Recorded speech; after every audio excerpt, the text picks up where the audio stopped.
What's up, y'all? Welcome back to another Comically Boston.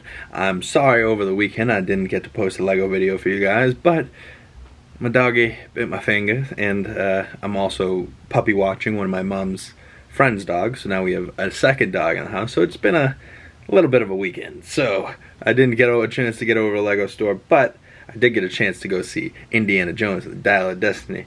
So we're going to get right into it. Today is episode 77 of Comically Boston. It is June 3rd, 2023. It is just about to be July 4th. So happy holidays to those people celebrating tomorrow and America's B-Day.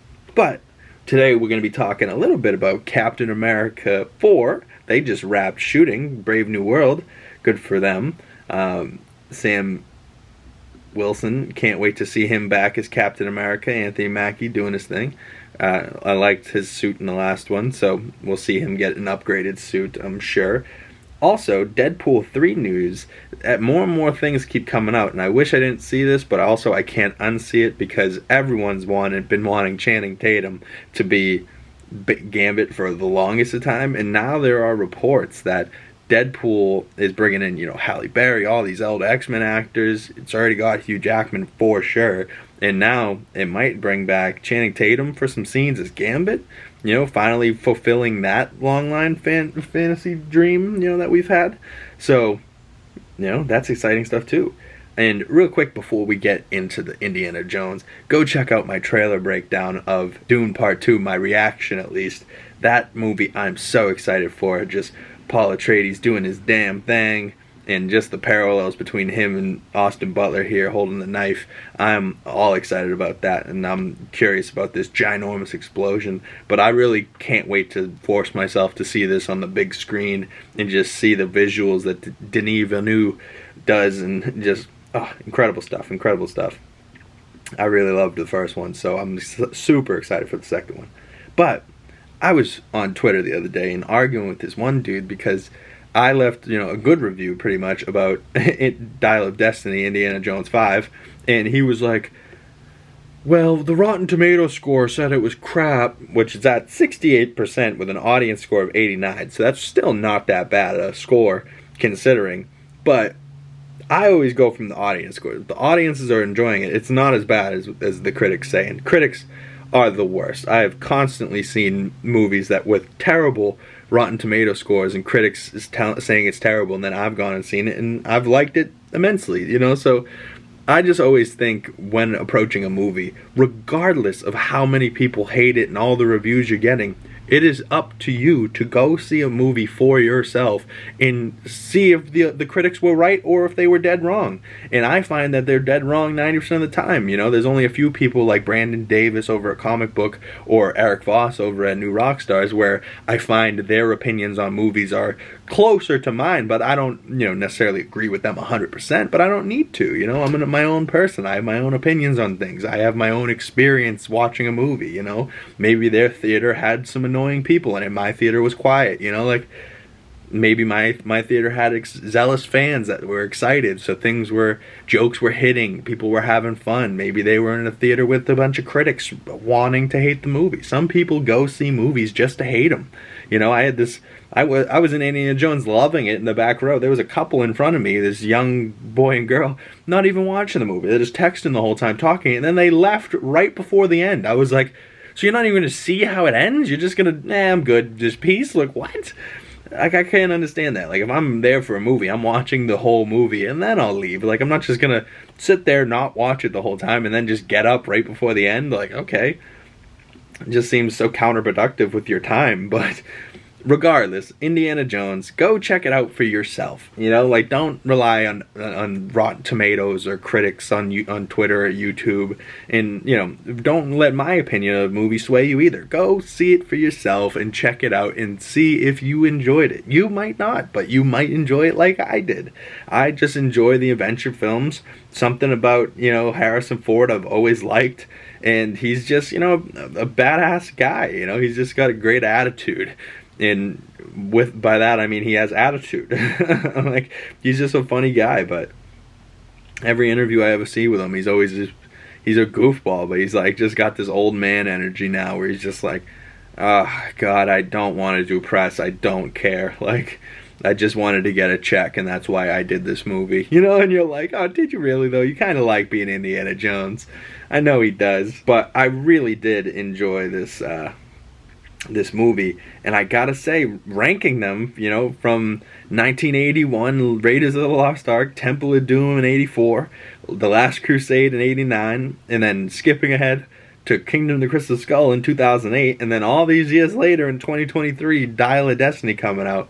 You know, the first four by Spielberg and this last one by James Mangold, a director I really do like, a director that did like Godzilla, did Ford vs. Ferrari. He's doing an upcoming Star Wars project. He's doing a Man-Thing movie. Like, I like his work, and he did a great job in this movie. There was a great visuals, great story. You know, takes you on an adventure, takes you back in time. You know, like in two different ways. Like takes you physically back in time with old Indiana Jones, but also, you know, the facial technology making, you know, younger Indiana Jones has never been better. Like every time we see this technology with the face replacement making them look younger, it's amazing. Even in Secret Invasion recently, with Samuel Jackson, it looks better than it did in Captain Marvel just a few years ago. Like it just completely gets better and better every single time. And you know, you get this great relationship between Indy and Phoebe Waller-Bridge. She's fantastic in this movie. Just, you know, giving you a review and a breakdown of this movie. You know, I gave this movie 4 out of 5 stars, and I believe it's my third favorite Indiana Jones movie. So the full ranking of those movies go, for me, my opinion, you can check it out on Letterboxd as well with all my reviews. I'll leave the link in the description below. But I think I'm going to go Raiders of the Lost Ark first, Last Crusade second with Sean Connery. That one's great. Coming in at number 3, Dial of Destiny. Number 4 is going to be Temple of Doom, because I do love Short Round. And then Kingdom of the Crystal Skull. But I still like that movie, you know. I was with the aliens. You know, there's a couple parts like Shia LaBeouf swinging with the monkeys. It did feel like an Indiana Jones, maybe like Indiana Jones kid would do, but maybe he could have done it with a whip instead of like the vines like a monkey. You know, it was just kind of, it was a little too far. Yeah, but also, you know, Cate Blanchett in that movie is freaking great. So I was there for that. I was there for that movie. But Indiana Jones and the Dial of Destiny, man. Just the relationship between Phoebe Waller-Bridge and Indiana Jones, Harrison Ford.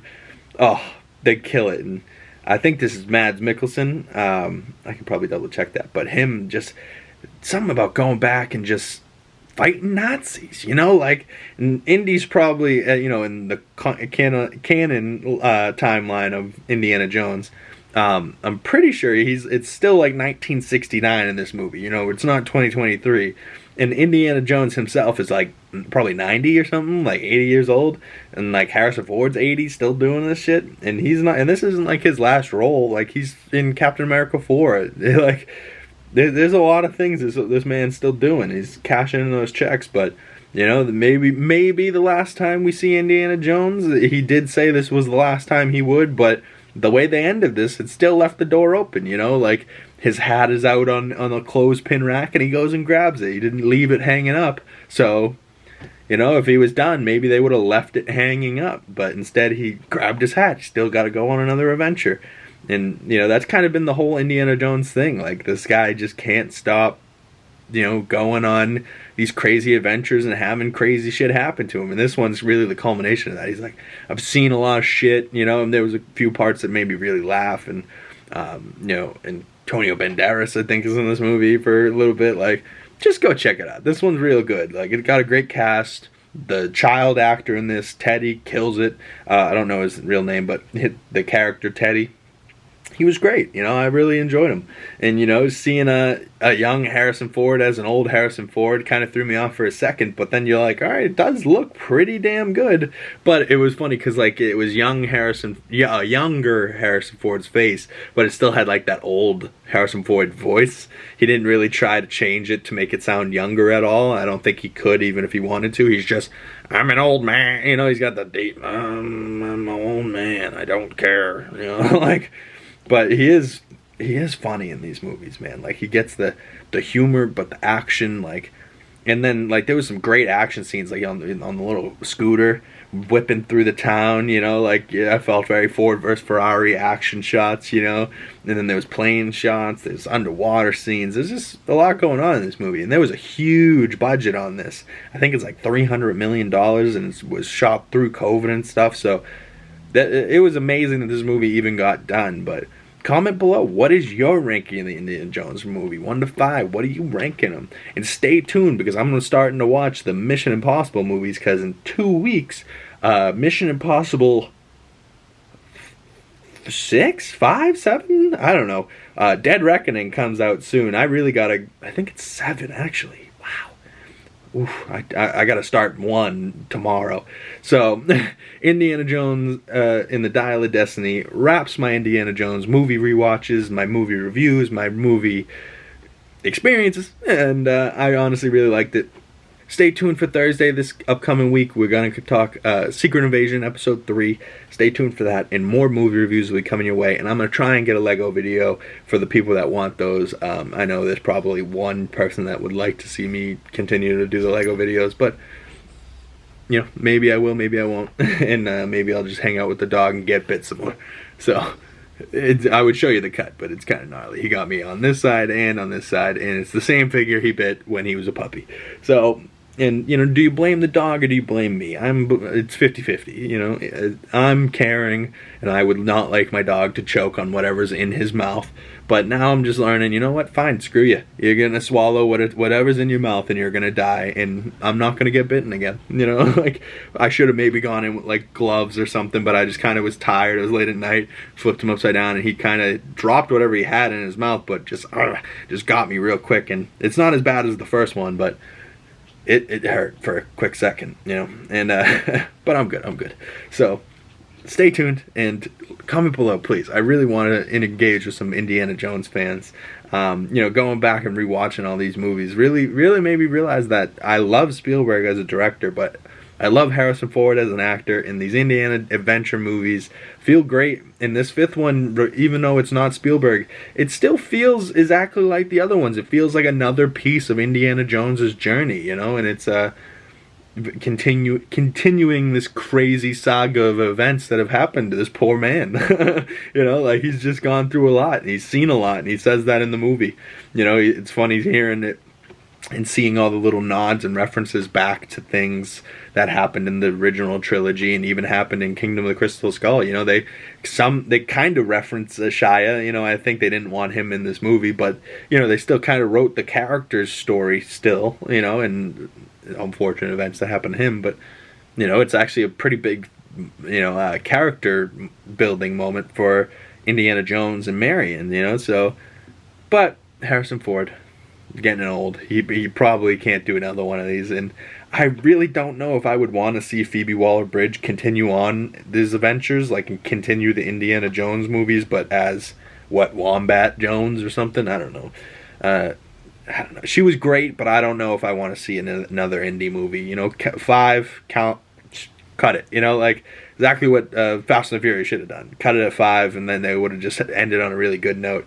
But now they're 5 movies later, and now they're continuing to go. So, whatever, float your boat, man. You know, things happen. But thank you guys for watching. I'll see you guys in the next video. I hope you enjoyed this one. Comment below your ranking. Comment below, what do you think of Dune Part 2, Captain America, Brave New World. There's so many things coming out. Are you going to be watching Mission Impossible? Comment below. I'm very curious to see what you guys have to say, and I'll be answering all of those comments and questions. If you have any of those, send them to me on Twitter at BigCamYouTube or on Instagram at ComicallyBoston. You guys can get at me there. So, see you guys when I see you guys. Be safe, be well.